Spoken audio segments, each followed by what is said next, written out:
Bonjour à tous, on se retrouve aujourd'hui pour une review du nouveau GAN Megaminx que j'ai reçu la semaine dernière et que je vais comparer à mon main actuel, le Dayan Pro. Concernant l'emballage, le GAN arrive dans une boîte très soignée, très premium, comme GAN en a l'habitude, avec notamment un outil pour régler les tensions, un petit sachet et une boîte en plastique pour protéger le cube lors du transport. Le Dayan, quant à lui, arrive avec une boîte beaucoup plus simple, puisqu'elle ne contient que le cube et pas d'autres accessoires.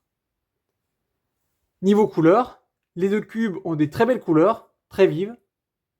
Cependant, le GAN a des couleurs un peu plus brillantes du fait du revêtement UV que n'a pas le Dayan. Niveau taille, vous pouvez voir que le GAN est quand même sensiblement plus grand que le Dayan. Et moi qui préfère les cubes un peu plus petits, j'ai une préférence pour le Dayan de ce point de vue-là. Niveau poids, malgré sa grande taille, le GAN reste plus léger, avec un feeling beaucoup plus aéré, contrairement au Dayan qui est plus lourd et plus compact. Niveau vitesse,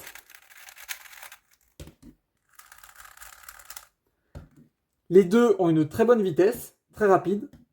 Toutefois, le Dayan est un peu plus incontrôlable, contrairement au GAN qui reste très stable. Niveau stabilité d'ailleurs, le Dayan a quelques problèmes de corner twist et qui sont assez regrettables lors des résolutions officielles, contrairement au GAN qui a beaucoup moins ce problème-là. Je n'ai eu que 3 ou 4 corner twists sur plusieurs centaines de résolutions jusqu'à maintenant. Niveau ridge, le Dayan a quelques ridges très légères sur les côtés qui permettent une bonne prise en main sans pour autant modifier le repérage et l'altérer. Le GAN, quant à lui, n'a pas ces fameuses ridges, mais les coins légèrement concaves. Cela assure un très bon repérage aussi, mais la prise en main est un peu moins bonne, en tout cas en ce qui me concerne. Niveau personnalisation, le Dayan a des personnalisations un peu plus rudimentaires, puisque possède beaucoup moins de réglages possibles au niveau de la tension, contrairement au GAN qui a une infinité de réglages possibles. Cependant, cela rend difficile de trouver le setup qui nous correspond le mieux, puisqu'il y a beaucoup de configurations à essayer.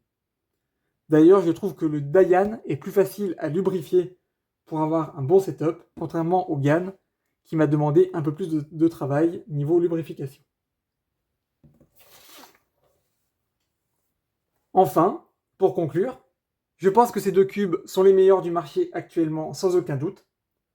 Pour le moment, je suis encore en train de chercher le bon setup sur le GAN, car cela est assez compliqué, je n'ai pas trouvé le parfait setup.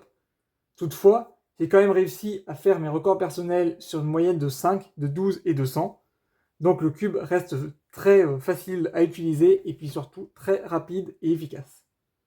Toutefois, je garde le Dayan Pro comme main à l'heure actuelle, en attente de trouver un meilleur setup pour mon GAN, car je préfère sa taille, les légers ridges sur les côtés, et aussi le feeling.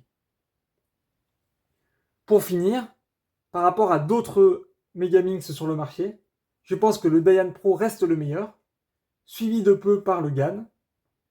Le Dayan V2 et le Youhoo V2 restent un cran en dessous, selon moi, et les cubes un peu plus anciens comme le Galaxy LM sont encore facilement utilisables, mais quand même un peu inférieurs.